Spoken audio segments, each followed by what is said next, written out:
¿Puedo? ¿Hablo con José Hernández? ¿Por qué hablas así? ¡Ah!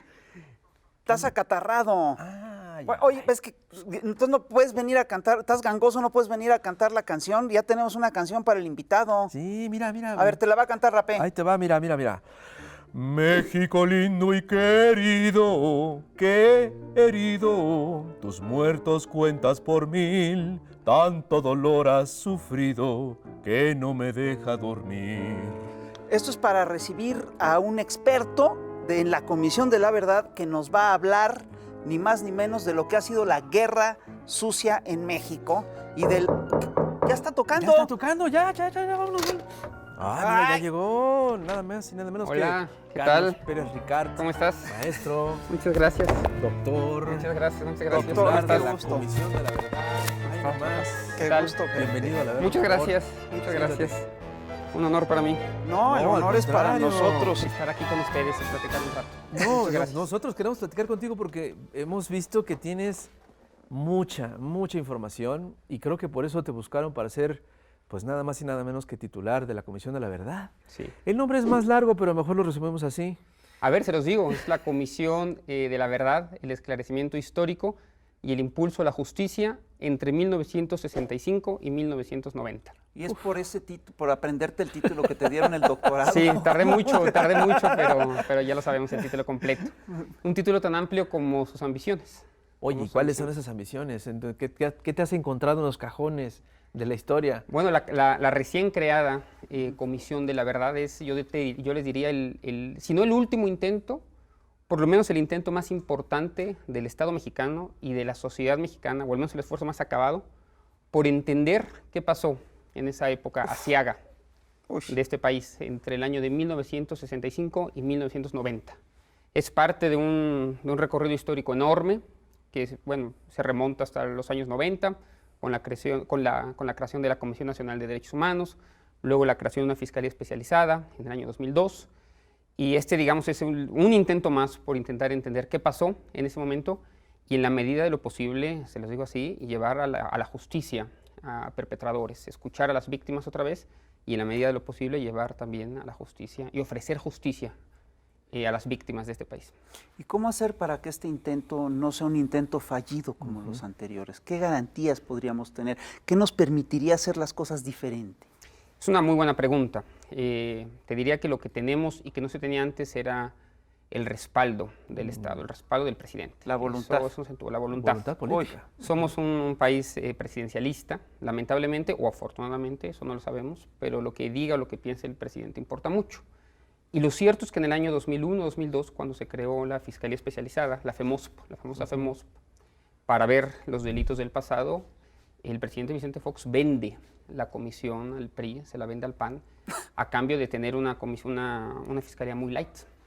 Y ahora pues tenemos el respaldo del presidente, se creó esta comisión independiente por parte de 5 expertos independientes, entre los que me incluyo, con 4 personas que estimo y que ya quiero mucho, y nuestra función va a ser la de esclarecer el pasado a través de un amplio equipo de investigación y poder saber exactamente qué pasó, no solamente en términos de esclarecer delitos y crímenes de violaciones a los derechos humanos políticos, sino también no políticos, también cómo el Estado lidió con el crimen, cómo el Estado lidió con la bisexualidad, cómo el Estado lidió con poblaciones transgresoras del orden, cómo se les desapareció, se les torturó, delitos sexuales, homicidio, etcétera, etcétera, exilio, tortura, todo lo que contempla grandes violaciones a los derechos humanos.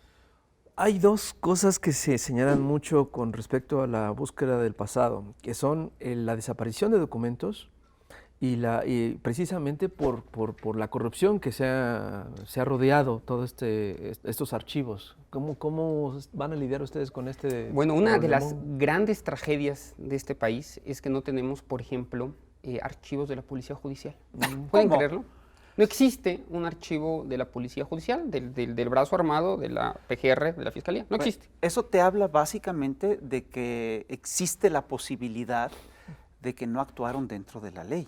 Porque si actúas dentro de la ley, conservas los archivos. Es una hipótesis, una hipótesis. Perdón, yo lo planteo como una hipótesis. Sí, también es una hipótesis que el sol va a salir mañana, decía Wittgenstein, y es una hipótesis correcta, ¿no? Sí, claro. Sí, porque no actuaron con responsabilidad. Pero deja tú eso, es decir, es que no hay muchas otras explicaciones posibles, porque o fue eso, o de plano es una indiferencia hacia el tema que es escandalosa.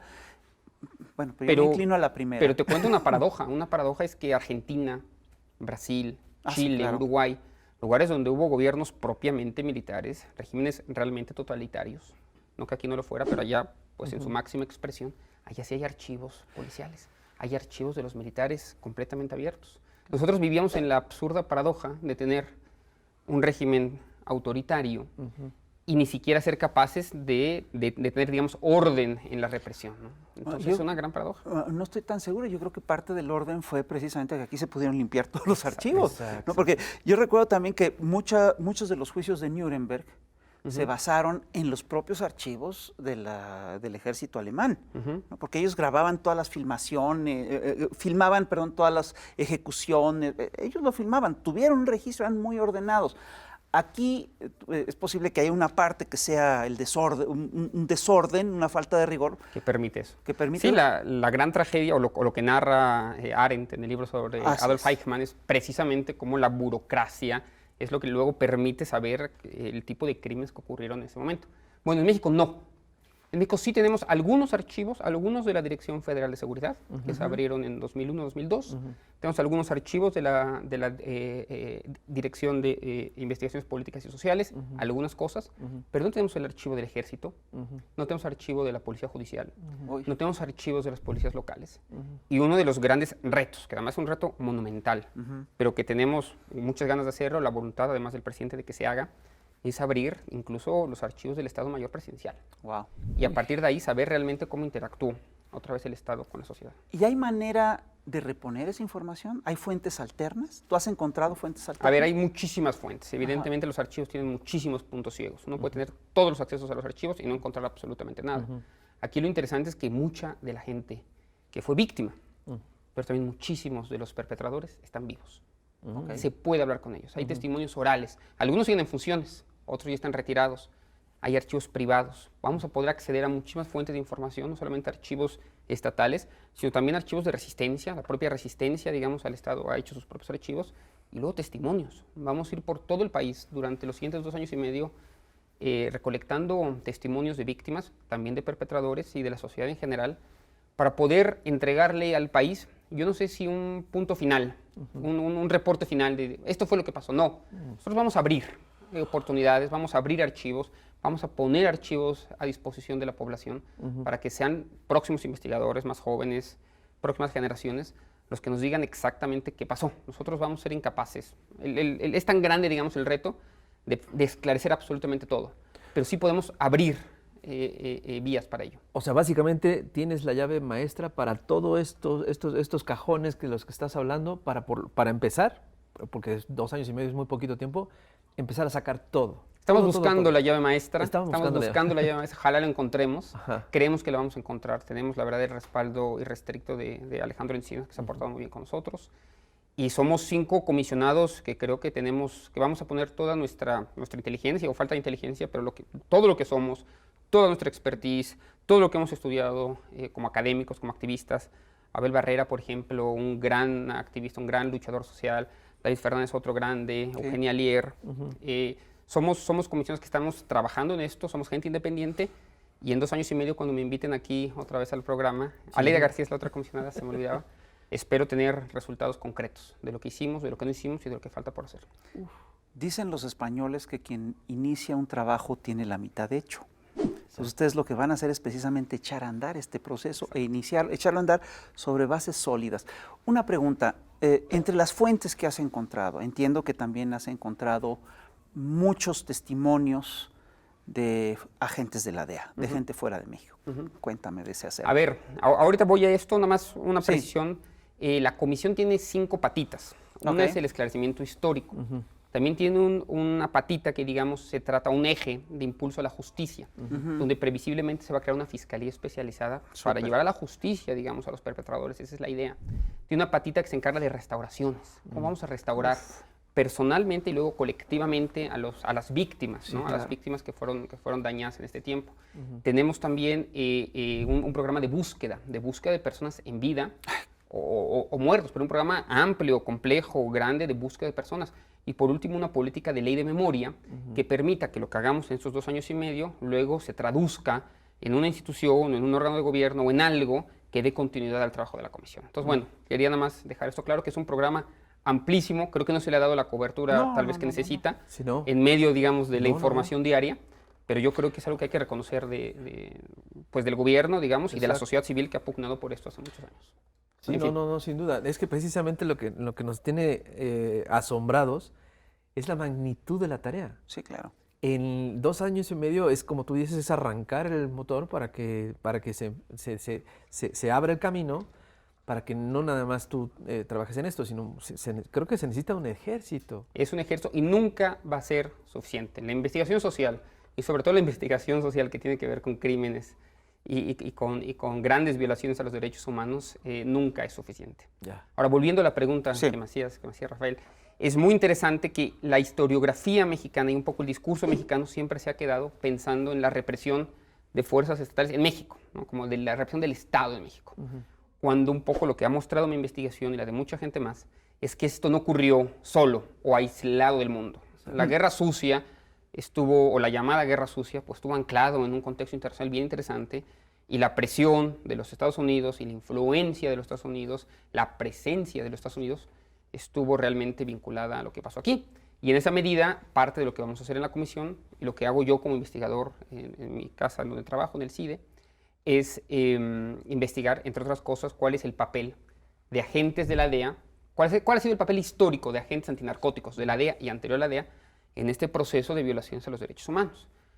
Ejecuciones extrajudiciales, desapariciones, secuestros, todo tipo de violaciones a los derechos humanos que no hemos analizado, que no hemos interiorizado como país, y que eso luego no nos ha permitido tener una política pública que diga, oye, vamos a ponerte un alto a lo que has hecho históricamente y a lo que sigues probablemente haciendo hoy en México. Agentes de la CIA, agentes de la DEA, agentes del FBI.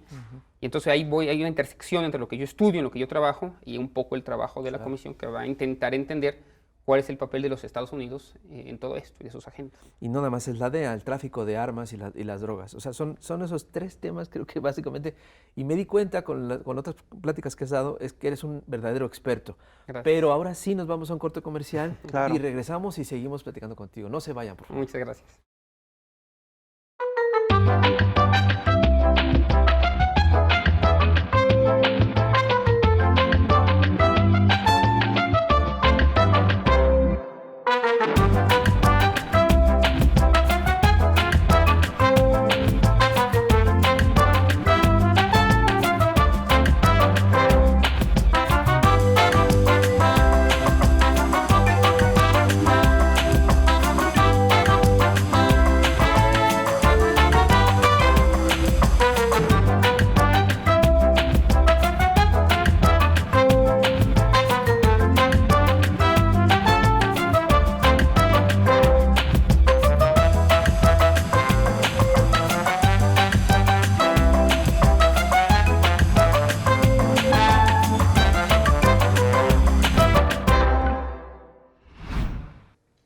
Estamos aquí ni más ni menos que con Carlos Pérez Ricart, que nos está dando una cantidad de información impresionante acerca de la guerra sucia en México, y justo le acabábamos de preguntar acerca del peso que tiene pues Washington en el proceso de guerra sucia que vivimos en México. Cuéntanos de eso. ¿Qué has encontrado? Hablamos de esto y ahorita hablamos de las armas, que es muy, Sí, claro. que es muy importante. Sí. Un poco, fíjate, la hipótesis muy matizada, que voy a un poco a defender, es que la guerra contra las drogas sí se exportó a México en alguna medida, digamos, sí hay una influencia norteamericana, pero a las élites les vino muy bien. Sí, claro. A las élites mexicanas les vino muy bien. No podemos echarle siempre la culpa a los Estados Unidos de la ilegalización, de la criminalización, del discurso punitivo, no. El gobierno mexicano y la sociedad mexicana son conservadores, han sido conservadores siempre, y de hecho, aquí les doy un dato, las drogas se ilegalizaron primero en México y Sí. luego en Estados Unidos. Entonces, México, digamos, es uno de los países en donde comienza la guerra contra las drogas. Y bueno, en esa medida hay que entender que la influencia de En Estados la Unidos... década de los 20, ¿no? En la década de los 20 Eso comienza. es en la década de los 20. En la década de los 20. Pero primero es en México, luego es en Estados Unidos y luego, digamos, se exporta otra vez el discurso Ajá. punitivista a México. Entonces le vino muy bien a las élites, le vino muy bien al ejército, Por le vino supuesto. muy bien a la policía, porque significaba más aviones, más soldados, más campañas, más recursos, más dinero. Y en esa medida, más que una exportación de Estados Unidos, es también parte de nuestra política interna. Y le vino también al sistema financiero maravillosamente, porque uno de los grandes negocios de este proceso es el lavado de dinero. Y por supuesto que a las élites les funciona esto, ¿no? Sí, una cosa que quizás deberíamos entender mejor hoy en el gobierno, que los académicos deberían entender mejor, es que el crimen organizado no funciona sin el apoyo del sistema financiero Así y es. evoluciona, crece y se mueve a partir también del apoyo de instituciones estatales. Claro. Entonces es una triada, es el sistema financiero, es el Estado y luego, digamos, son las redes criminales más ilegales, pero todo es parte, digamos, de una misma idea, ¿no? Con sus matices, hay que buscar siempre los matices ahí, pero no se entiende la criminalidad organizada sin el amparo, sin el apoyo de grandes bancos, del gran sistema financiero que se ha visto beneficiado también por la guerra contra las drogas. Hubo un análisis financiero binacional que hicieron la Comisión de Aduanas de Estados Unidos y la mexicana hace unos años, ¿no? Y la conclusión era fantástica. La conclusión era que el grueso del dinero que se lavaba en México, el grueso del dinero del narcotráfico que se lavaba en México, se lavaba en las instituciones financieras convencionales. Y eso está más que probado, aunque también es cierto que hay muchísimo dinero efectivo, muchísimo dinero que no pasa, digamos, por esas vías y que también tiene que combatirse, ¿no? Hay que ir como por las dos vías, una mucho más de inteligencia hacia el sistema financiero y otra pues saber, digamos, el cash y el efectivo que se está utilizando en las redes criminales, desde luego. Hay un tema que en verdad a mí me asombró, que lo has manejado, que es el tráfico de armas, y eso también es parte de la historia de por qué estamos como estamos. Tenemos un flujo brutal que no se está controlando en la frontera de allá para acá, pero Sí, aquí sí. nos ponen muchos peros de acá para allá. Y además un tema histórico, bueno, tú lo conoces bien, ninguna revolución en el siglo XIX se ganó, y en parte del siglo XX al principio, sin las armas que venían de los Así Estados es. Unidos. Las armas han sido probablemente esa mercancía que definía ganadores y perdedores Exacto. durante todos los levantamientos del siglo XIX mexicano. Dicho eso, hoy es un problema fundamental. Ahí les va un dato. En 10 años, en una década, se traficaron, tenemos la estadística probablemente conservadora, de Estados Unidos a México, 2 millones de armas. ¡Wow! En 10 años. Uf. Son 600 armas, y no cualquier arma, son armas de alto calibre que se trafican todos los días de manera ilegal, desde probablemente Texas o Nuevo México o California hacia México. Todos los días. ¿Por qué? Porque es realmente fácil comprar armas claro. en los Estados Unidos. Hay más armerías en Estados Unidos que McDonald's, digamos, en los estados del sur de los Estados Unidos. Se compran de manera legal y luego son importadas de forma ilegal a México. ¿Cuál es el resultado de esto? Que bueno, el 70% de las armas utilizadas en escenas del crimen en México son ilegales y provienen de los Estados Unidos. Aquí lo que quiero enfatizar es que eso no es normal. Ningún país del mundo tiene una situación en la que su país, digamos el país vecino, tenga un mercado de armas tan libre y nosotros tan restrictivos. Nosotros solo tenemos una sola tienda de armas ilegales en México, que está aquí en la Serena, en la DECAM. Y sin embargo tenemos 8,000 armerías ilegales en los Estados Unidos. Bueno, eso es, digamos, esa situación para entender... En Estados la Unidos son criminalidad. legales. Son legales. 8,000 allá, armerías. Pasan ilegalmente, pero vienen pero- ilegalmente Ok, a México. pero es que dijiste 8,000 armerías ilegales. No, legales, ¿no? Legales Sí, que sí, pasan sí, sí. ilegalmente. Sí, Sí, sí, sí. claro. Toda la infraestructura en la frontera está hecha para que no vayan drogas del sur al norte, Exacto. Sí, claro. pero no que vengan del norte al sur. Claro. Entonces, Algo anda chueco esa ahí. contradicción está muy bien apuntarla y me excedo en esto, pero hoy la Secretaría de Relaciones Exteriores, a través de, bueno, la Cancillería, ha demandado Sí, claro. a 12 armerías justamente para decirles, oye, tus prácticas negligentes en producción, en comercio, en transporte, en marketing de armas, es lo que permite que estas vengan a México y luego terminen digamos, en el polvorín de violencia que hoy tenemos. Pues sí, terminen matando gente. Y terminan matando. Ahí entra, pero además es curioso porque lo que tú estás platicando es básicamente un problema hasta legal, ¿no? De un país permite el tráfico de armas, la venta de armas libre, el otro no. Pero también hay un problema, también hay episodios como el de Rápido y Furioso, ¿no? Que son verdaderamente siniestros, en los cuales la ATF hizo todo un operativo para ver cómo se vendían las armas en Y no las México. pierden de vista. Y las legalizaron. Entonces, Pero muchos... imagínate, el ATF, para que tengan idea de los números, fueron alrededor de 2.000 armas las que ya no logran localizar en México. 2.000 armas, muchas de ellas luego terminan en instancia de crimen. Ustedes imagínense que todos los días trafican 600. Todos los días, hoy, mientras estamos hablando, se trafican 600 armas. Entonces, eso es combustión, eso es fuego al crimen organizado acá. Y aquí hago también un paréntesis para decir, bueno, mucha de la crítica que da el gobierno, creo que con razón, dice, oigan, ustedes tienen que desmilitarizar la seguridad pública, estoy de acuerdo, pero antes Sí, claro. vamos a tener que desmilitarizar el poder de fuego de las organizaciones criminales.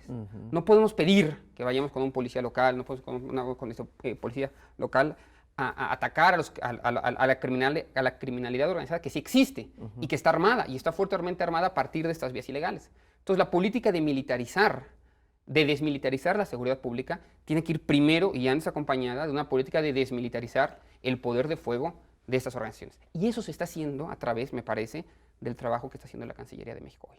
Mira. Entonces eso a veces se nos va un poco de la discusión. Perdón, de estás seguridad, poniendo sobre la mesa un tema que es fundamental. Es decir, no puedes dejar de lado al ejército cuando tú tienes a un crimen organizado que de veras actúa a veces como que tiene batallones y que tiene un armamento a veces superior superior al de todas las policías, sin duda, ¿no? Y también manejaste otro tema por ahí en otras pláticas que pude ver, en la que señalas que hay una extraña lógica de desaparición de armas oficiales, tanto en el ejército, claro, la seguridad pública, y que se desaparecen extrañamente, pero por números casi fijos anuales. Eso es un problema enorme. Tenemos el problema de las armas ilegales, Ajá. que hay algo que se puede hacer, pero menos. Sin embargo, también tenemos identificados muy claramente canales de distribución legales, es decir, armas que compra directamente la Sedena, que distribuye a policías estatales o diferentes policías, luego bajan, digamos, hacia lo más local, y en ese transcurso se van perdiendo, se van extraviando, desaparecen y nadie sabe dónde quedaron.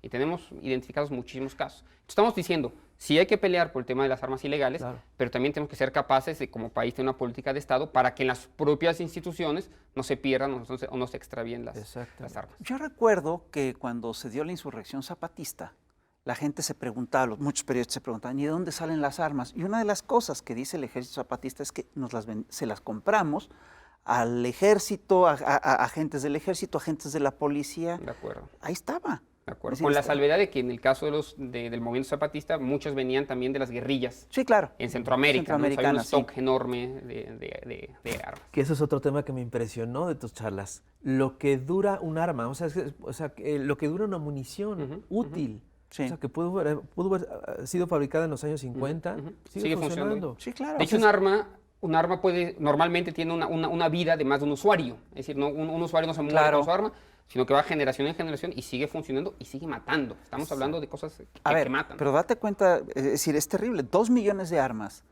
¿a cuántos mexicanos pueden matar? A todos, varias veces. Yo creo, es decir, si hacemos las cuentas muy simples, 2 millones, ¿cuántos millones son? Son 140 millones. Fácil. Yo creo que no había sistema político en el mundo que aguantara esas 2 millones de armas siendo traficadas cada década.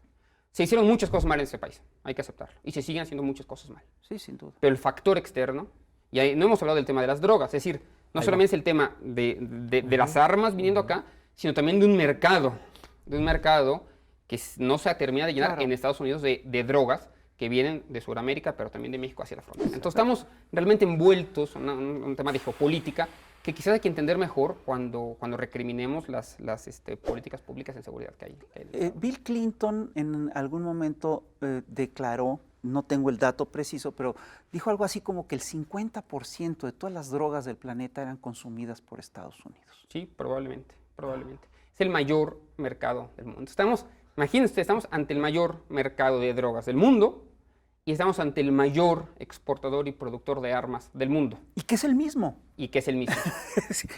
Perdón, yo agregaría, y además estamos ante el policía del planeta. Y además ante el mayor poder que jamás ha existido. Entonces, imagínate, pues es una mezcla, y eso le permite controlar un mercado de drogas y manejarlo a voluntad. Y por eso importaría saber, a mí sí me importa saber, cuál es el papel de la DEA, de la CIA, de Washington, de la ATF, en todo este proceso? Buenísima pregunta. La verdad es que no lo sabemos muy bien porque muchos de estos archivos están cerrados. Podemos hacer hipótesis. Yo llevo revisados más de 30 o 35 biografías de exagentes de la DEA que nos permiten dar una idea de lo que fue ese periodo, además de algunos archivos y de testimonios orales, de entrevistas. Y un poco la conclusión es que esta gente participó en tortura, en desapariciones, en secuestros, en cualquier cantidad de violaciones a los derechos humanos. Eso, digamos, en lo local. Y luego la influencia que han tenido esas agencias para que agencias mexicanas y la burocracia mexicana participe en estas acciones también ha sido enorme. Es un poco lo que vamos a hacer, volviendo al tema de la comisión, es dilucidar, esclarecer qué pasó exactamente y en la medida de nuestras posibilidades también llamar a los responsables a que digan exactamente qué pasó y llamarlos a la justicia. Porque no solamente estuvieron involucrados actores mexicanos en todo esto, sino también extranjeros. Y eso sí es un giro realmente a la narrativa que hemos hecho sobre lo que pasó en México durante la Guerra Sucia. Pues ya estamos aquí de vuelta en el Chamuco TV, pero es el plus de YouTube. Y estamos aquí con nada más y nada menos que el titular de la Comisión de la Verdad, Carlos Pérez Ricart. Y nos ha dejado con la boca abierta, como lo dijimos hace rato, y nos quedamos con el tema del Washington, la DEA, el FBI, la CIA, como bastante responsable de buena parte de la tragedia mexicana en la Guerra Sucia.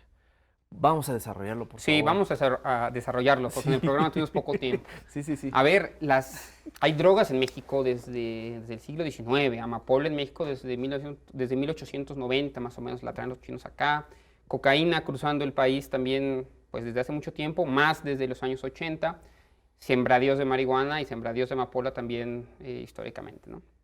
Y ha habido agentes de la DEA y agentes antinarcóticos antes de que existiera la DEA, desde 1930 pasando por México y operando en México, en campañas de erradicación, juntándose con policía, hablando con conspiradores, hablando con informantes, hablando con alcaldes, hablando con presidentes y creando, digamos, una red de información muy importante en México. Pero me gustaría darles un ejemplo real. Voy a cambiar, digamos, los estados y las ciudades para que me entiendan un poco lo que hace la DEA hoy en México y lo que ha hecho siempre la DEA en México. Bien. Digamos que la DEA en México, en Caléxico, pero que la oficina de Caléxico de la DEA tiene una operación contra el cártel, digamos, de Sinaloa en Mazatlán.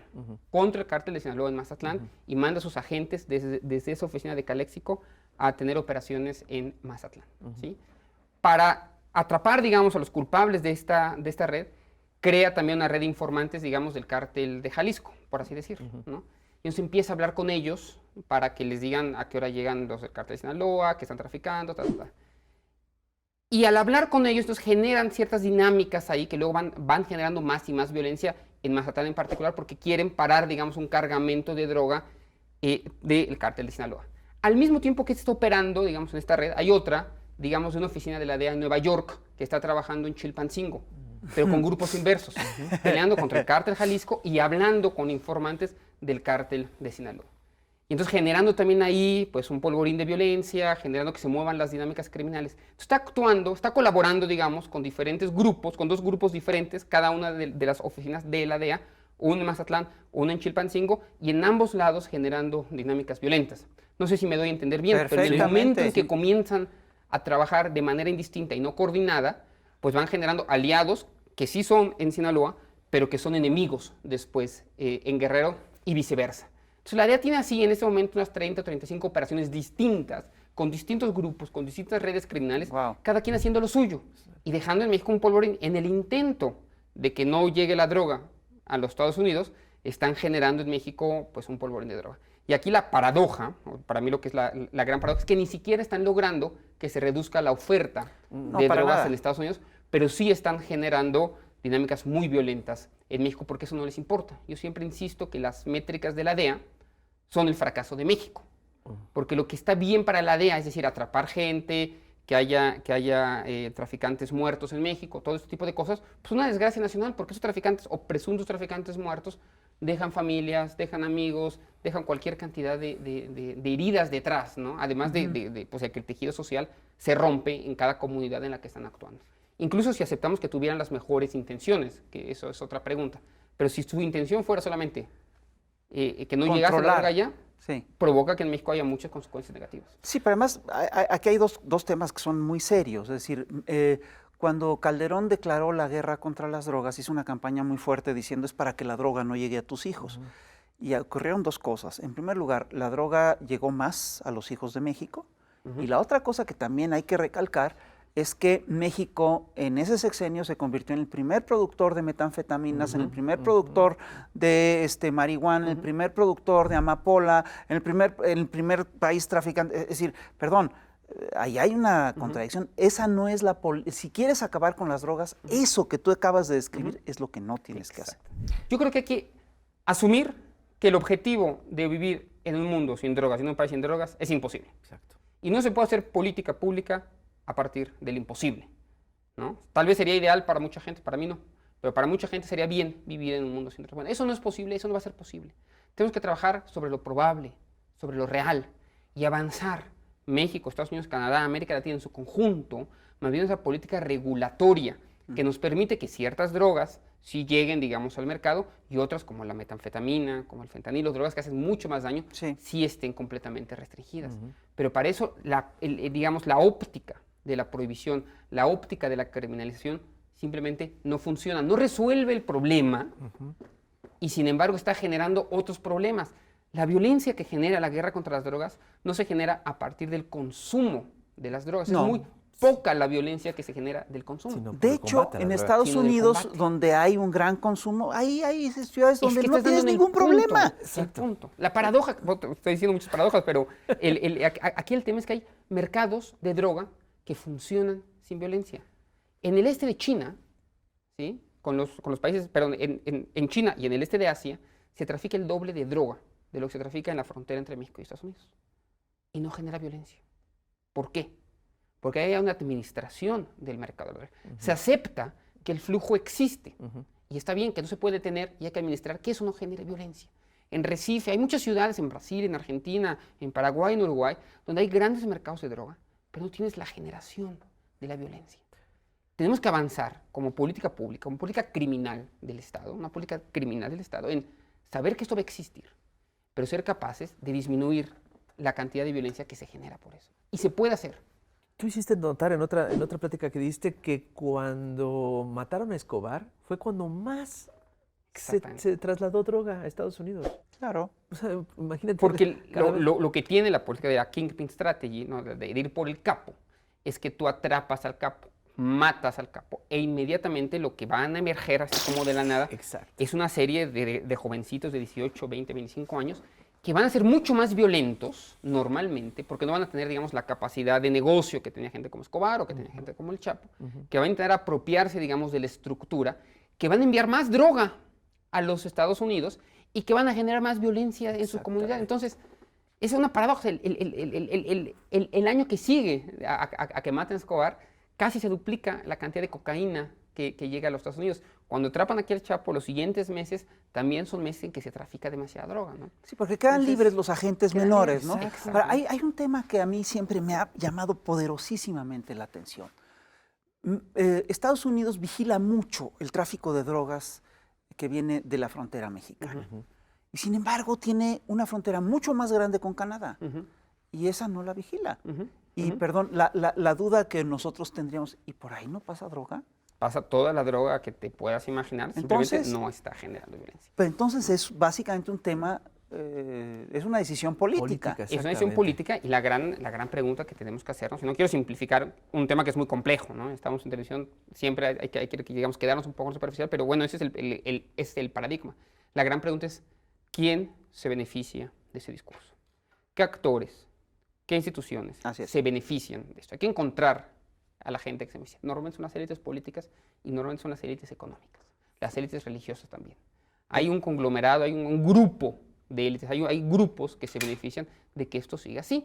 Lo que nosotros tenemos que hacer como sociedad, como pueblo organizado, es generar un contradiscurso a esto. Y aquí sí, perdón, una crítica al presidente de la República, porque el presidente de la República perpetuó también el discurso de que las drogas son malas, de que las drogas hay que combatirlas, de que no hay otra alternativa que no sea la prohibición total. Hay que avanzar hacia un modelo de regulación, un modelo que acepte que no vamos a vivir en un mundo sin drogas, en un México sin drogas, y vamos a avanzar hacia ahí para que ciertos productos puedan estar controlados y que la gente que los consume, porque ese es el otro problema, la gente que los consume sepa que está consumiendo. Hoy, la gente que consume MDMA o ketamina o cocaína no tiene idea. Puede tener fentanilo ahí dentro. Exacto. Generar instituciones, mecanismos que nos permitan saber qué está en esa cosa y que la gente no muera de eso. Exacto. Porque hay gente que muere de eso sin saber qué está tomando. Entonces, vamos a garantizar también el consumo responsable y saludable también de sustancias que hoy son ilícitas. Ah, no, o sea, es un temazo. Es un tema importantísimo. Sí, no, sin duda alguna. Este tema, fíjate que me estás haciendo recordar que hay una teoría en la que este tipo de decisiones políticas de Washington están diseñadas precisamente para acabar con México, prácticamente. No quiero simplificar el análisis, pero no me suena nada descabellado. Para el control de América Latina en general. Exactamente, ¿no? Es decir, básicamente el control. Alfred McCoy. Sí, hay algo de eso también, hay algo de eso, hay algo de este control. Yo siempre, pero insisto en responsabilizarnos también a nosotros mismos, ¿no? Porque mucho tiempo creo que la izquierda, y con razón, ¿no? Hemos creído y creemos que pues, hay una política pues, imperialista que existe, que eso no se va a negar. Pero ¿cuál es nuestra responsabilidad como país? O sea, ¿dónde están nuestros discursos? ¿De verdad tendríamos una política de drogas distinta si no tuviéramos la influencia de los Estados Unidos? ¿De verdad la tendremos? ¿O tal vez sería incluso más punitiva que la que tenemos ahorita? Hacernos esas preguntas y cuestionarnos como sociedad cómo es que hemos manejado el tema. No, por supuesto que hay que hacernos esas preguntas. Esas son las preguntas claves que tenemos, a las que tenemos que responder. Y que la izquierda tenemos que aprender a responder. Sí, pero el tema de fondo, yo sí creo que la izquierda ha puesto el énfasis en el peso que tiene Washington en todo esto. Primero, porque es una cosa que ha sido muy negada. De acuerdo. Y segundo, porque al final de cuentas sí tiene un peso importante todo lo que decide Washington. Cuando Alfred McCoy hace su estudio sobre la guerra de las drogas en Indochina, una de las cosas que dice, no, y aquí la gente rara vez me hablaba de Washington. Solo al final de algunos testimonios dicen, bueno, y tal cosa se dejó de hacer. Y cuando yo preguntaba, no, es que ¿por qué eso lo decidió la embajada norteamericana? O ¿por qué eso tal? Y lo que tú dices es correcto, es decir, sin lugar a dudas, las élites económicas, financieras, etcétera, incluso religiosas, y ahorita nos hablarás de eso, tienen un papel muy importante en todo eso, porque son los aliados naturales de esos intereses a nivel internacional. Tal vez el otro matiz que me gustaría introducir es que cuando hablamos de Washington, hablamos de qué. Estados Unidos también es un complejo de actores y de instituciones mucho más conservador, y Washington es complejo, y otros mucho más liberales. Es decir, tenemos que lidiar con gobernadores del sur que tienen una idea, tenemos que hablar con la Casa Blanca, con el Departamento de Estado, con la CIA, con el Pentágono, con la DEA, con el FBI, y creo que donde tenemos también algo pendiente, una tarea pendiente como izquierda en México y como academia en México, es entender a los Estados Unidos. Claro. ¿Qué son los Estados Unidos? ¿Cómo se mueve la política exterior de Estados Unidos? Entender sus contradicciones, entender en donde convergen, digamos, los intereses, porque los intereses casi siempre son muy claros, pero también es un abanico de actores, unos mucho más liberales, unos conservadores, y ver que al final lo que resulta, pues, es, digamos, un conglomerado de todo eso, y es la política que llamamos Washington. Pero había que entender dónde están esas fuerzas para poder contrarrestarlas y tener una política exterior mucho más activa de la que hemos tenido históricamente. Entonces, el estudio, un profesor ahí en el CIDE, Carlos Heredia, me decía, con razón, el único lugar en América Latina en donde se estudia sistemáticamente y durante los últimos 60 años a los Estados Unidos es La Habana, Cuba. Solamente en La Habana, Cuba, para contrarrestar precisamente el discurso, se entiende bien a los Estados Unidos. En México no hemos hecho esa tarea. No hay casi centros de estudio sobre Estados Unidos en las universidades mexicanas. Es una de las tareas y asignaturas. En cambio, al revés, lo contrario. En cambio, al revés, están repletos de estudios sobre México, saben perfectamente quién es quién, y nosotros casi nunca podemos identificar a los actores y a las instituciones importantes en Estados Unidos. Pues aquí hay un elemento para el instituto. Sí, claro. No. Vamos a trabajar allá. Cuando José María Zamacona, es decir, cuando se da la transición entre Díaz y Lerdo, una de las herramientas de Díaz es que tiene a José María Zamacona como agente de relaciones con Estados Unidos, y Zamacona conoce a los Estados Unidos. La gran magia, entre otras, que tiene Juárez, es entender el proceso interno en Estados Unidos que va a derivar después en la guerra civil. Porque él vivió allá, entre otras cosas. Que es lo mismo que le ocurrió a Ho Chi Minh. Ho Chi Minh vivió en Estados Unidos y entendía a los Estados Unidos. Él entendía. Y por supuesto actuó, es decir, hizo toda una serie de política, hizo política, por supuesto que en Vietnam, pero también en Estados Unidos. ¿No? Sí, y además, fíjate el potencial que tendríamos en México para hacer eso si tenemos a 38 millones o 36 millones de mexicanos allá. Es decir, eso cambia permitiría cambiar el panorama mundial. Totalmente de acuerdo. Hay otro detalle que a mí me fascinó de las conversaciones que has dado, que es lo que, y quiero regresar precisamente a la responsabilidad de la DEA, la desmadrea, porque parece que es una de las causas por las que ha hecho tanta violencia en México. Los testimonios, los libros que han escrito exagentes de la DEA, en editoriales patito y mal escritos, pero que resultan reveladores sobre hechos que aquí estaban medio sometidos a un rumor. Cuéntanos de eso. Les voy a contar de dónde viene además mi interés por esto. Cuando yo empecé a escribir mi doctorado, yo quería escribir digamos, un análisis de lo que hacía la DEA en México, en Alemania. Yo hice ya mi doctorado y estaba pensando, pasé un tiempo en Washington, ¿cómo hago un trabajo sobre examinar el trabajo de la DEA en México? Porque yo escuchaba en los periódicos. ¿De dónde saco? ¿Quiénes son esta gente? ¿Qué es esta agencia federal? ¿Qué es exactamente esto? No encontraba nada, puras fuentes secundarias. Dije, bueno, voy a hacer algo más histórico entonces, voy a los archivos. Pasé muchos meses en Washington yendo al archivo. Empecé a escribir una historia que se va a publicar el año que viene en Random House sobre la historia de la DEA en México. Y entonces comencé a pensar cómo narrar, digamos, esta historia de la DEA. Y ahí me encuentro una cantidad de diarios, de biografías, de cuadernos, que escribe esta gente que, bueno, no voy a hablar mucho de ella acá, pero son cowboys, o sea, son y deben gente ser hasta muy entrevistas de primaria. periódico, ¿no? Gente muy primaria, sí. Y empecé a buscar estos libros en bibliotecas en Estados Unidos, a pedirlos por Amazon, y a partir de sus historias, ir construyendo sus aventuras en México. El libro que estoy escribiendo trata de las aventuras de estos agentes en México, y como dicen, con la mano en la cintura, pues me invitó el comandante tal, ahí en Sinaloa, entonces nos metimos al helicóptero, y íbamos ahí con 6 personas que no identificó, y luego las fue echando al mar. Y yo me quedé muy sorprendido, pero me pareció natural, y dije, ay, bueno, me pareció muy bien. Y luego me llamó porque había un tiroteo en una carretera ahí en Badiraguato, y fuimos ahí, y me pidió que escribiera un reporte de cómo esos muertos eran resultado de una confrontación.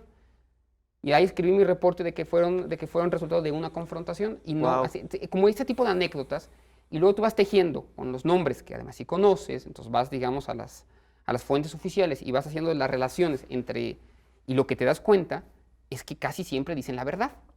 Como no pasan por editores, como la gente no leyó nunca estos cuentos, o digamos, estas pequeñas historias de estos agentes, te vas dando cuenta de que puedes construir una historia mucho más amplia, no solamente de fuentes oficiales, de lo que hizo la DEA en México en ese periodo. Y a partir de eso, creo al final va a terminar siendo una historia de la guerra contra las drogas vista desde los ojos de los agentes. Claro, bueno, es una fuente documental Buenísimo. fantástica. A mí me pasó algo parecido cuando yo estaba haciendo la historia de la derecha en México.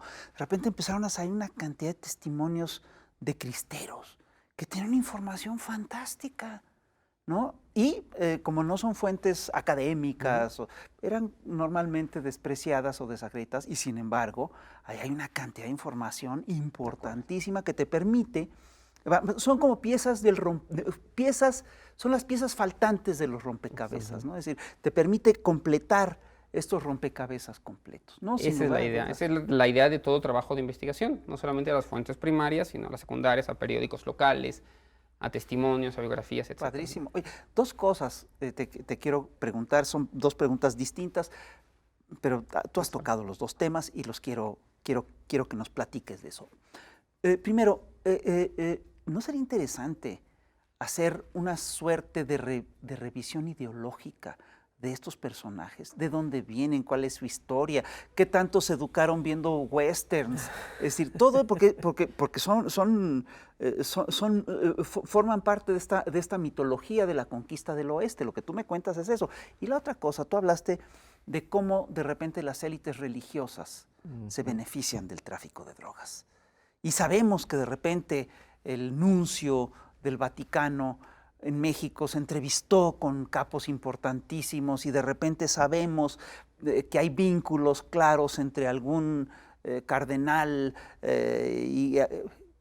¿Tú qué nos puedes decir? A ver, buenísimas las 2 preguntas. Voy a empezar por la de la composición, digamos, de los propios agentes. Yo diría que hay de 2 tipos. Bueno, el libro que estoy haciendo son en realidad pequeñas historias de algunos agentes que yo considero que son paradigmáticos para entenderlos bien.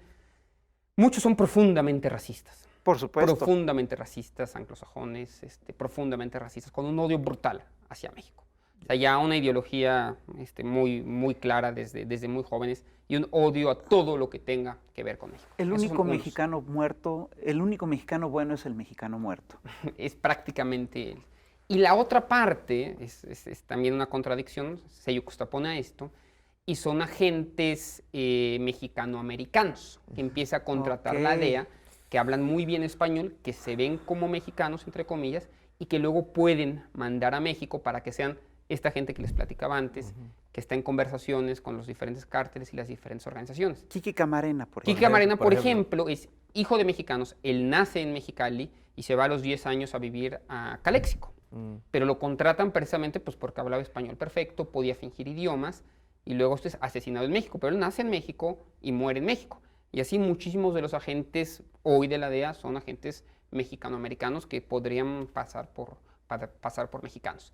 Lo que sí comparten estas dos, digamos, tipologías muy distintas, es una inercia burocrática brutal. Todos participan en una cultura burocrática punitiva, que criminaliza, que tiene un odio al tema de las drogas y las ve como cosas del diablo, como cosas del mal.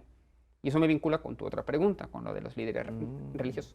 No hay religión. Yo estoy haciendo también esta historia de las drogas y me voy hasta 4.000 años antes de Cristo. No encuentro todavía una religión que acepte que fuera de la élite religiosa se consuman sustancias psicotrópicas. Claro. Ninguna. Los incas, incluso culturas prehispánicas tenían este tipo de sustancias como solamente para las partes altas. Odian que el pueblo, odian que la gente, odian que la sociedad interactúe de otras maneras a las permitidas. Entonces, casi estructuralmente hay un odio, hay un rechazo a que la gente que no pertenece a las élites disfrute de eso. No sé si un odio, un rechazo, pero es básicamente una ansia de control, ¿no? Es un control, de ser vigilante, de controlar. Es eso, esto es controlar. Okay. Para mí sí, pero para ti no, porque de esta manera te puedo controlar bien. Okay. Con sus matices, con sus diferencias regionales, con sus diferencias históricas, me parece que ahí sí hay una continuidad. Sí. Algunas religiones se enfocan en algunas drogas, otras en otras, ¿no? Pero la continuidad es que las élites religiosas nunca han sido amigas de las sustancias psicoactivas y no lo serán. Entonces, para romper también el mito de que las drogas, todas ellas son malas, también hay que romper con el paradigma religioso, ¿no? La laicidad nos da la oportunidad o la posibilidad de disfrutar también de un abanico de sustancias mucho más amplias, que no hay que diabolizar, que no son necesariamente malas y que yo creo que está muy bien que la gente las comience a conocer, por lo menos, y sepa de qué se trata. ¡Wow! Una de las paradojas, ya que hablas de tantas paradojas, una de las paradojas de la derecha en México es que en el discurso se pronuncia constantemente en contra del uso de drogas, pero en la práctica lo que se ha podido documentar es que muchos actores de la derecha radical mexicana han participado activamente en el tráfico de drogas. Es el caso del Muro, es el caso de los Tecos, es el caso, es decir, porque además hay cantidad de testimonios que Manuel Buendía hizo un reportaje sobre el Muro en el cual documenta cómo el Muro es el que manejaba la marihuana en la Ciudad de México, en algunas zonas, ¿no? Es decir, sobre todo obligaban a jóvenes del movimiento estudiantil, etcétera. Y está el caso de los Leaño, que Harrelson, un agente de la DEA, bueno, porque bien dice el presidente, la hipocresía es la moral de los conservadores. Sí, así es. También un trabajo que yo tengo sobre el pensamiento de la derecha decía que como 3 o 4 cosas que unifican el pensamiento conservador. La creencia en el ejército, que digamos en la discusión igualdad, libertad, siempre van a ir por, digamos, la libertad económica por encima del tema de la igualdad. Y también la creencia de que debe haber instituciones que medien con Dios o con lo eterno o con el absoluto. Normalmente pues va a ser la iglesia, claro, esa organización que va a mediar. Lo que muchas drogas permiten, por ejemplo el LSD y otras más, lo que te permiten es un diálogo, si tú lo quieres así llamar, con el absoluto. Ellos siempre van a odiar que uno tenga, digamos, ese tipo de experiencias que no estén controladas o vigiladas. El pensamiento conservador está muy anclado también a la prohibición. No tengo la menor duda de ello. ¿Cómo va a hablar un Pacheco con Dios si el que puede hablar con Dios es el Papa? Exacto. Ese es el razonamiento que hay detrás de todo eso. Básicamente lo resumiste. Es básicamente eso, ¿no? Oigan, pues no sé si tenemos algún otro tema, porque yo creo que estamos... Yo creo que tenemos muchos y lo vamos a tener que invitar. Mejor inviten otra vez. No, pero supuesto, para que nos venga, cuando salga el libro de la DEA, digo, por favor. El de la DEA y el de la historia de las drogas también está... Muchas sí, cosas, claro, sí, son dos proyectos. Tienes un montón de cosas que venir a platicar aquí, así que espero que no sea la última vez. Te vamos a vecindar. Sí, no, ya encantado, de los de casa. Así es. Nosotros nos despertamos todas las mañanas con sus cartones. Oh, pues qué pena. Nosotros, sí, oye. No, ahora nosotros nos vamos a cenar tus textos, tus tweets. Te podemos seguir. ¿Cuál es tu cuenta de @Pérez Ricard? Exactamente. @Pérez Ricard en Twitter. Y si no, me escriben directamente y con mucho gusto. Estamos en contacto. Perfecto. Pues Carlos, muchísimas gracias a verdad, ustedes, por tu presencia. muchas gracias. Mi querido Rafa, pues ya se acabó esto. Nos vamos a la próxima. Ya, por favor, ya. Esto es ya. O sea, Gracias. creo que es el inicio de una bonita amistad. Sí, sí, como dirían los clásicos cinematográficos. Pues señoras y señores, nos vamos. Este es el programa, en verdad, muy interesante. Lo tiene que compartir, lo tiene que volver a ver, lo tiene que discutir, lo tiene que disfrutar. Esto es Historia de México y vaya que la necesitamos para entender nuestro presente. Así que bueno, pues cuídese mucho y nos vemos a la próxima. ¿Qué cree? Que ya hay número de diciembre, así que vaya corriendo a su puesto de periódico favorito y disfrútenlo. Está bueno. Nos vemos.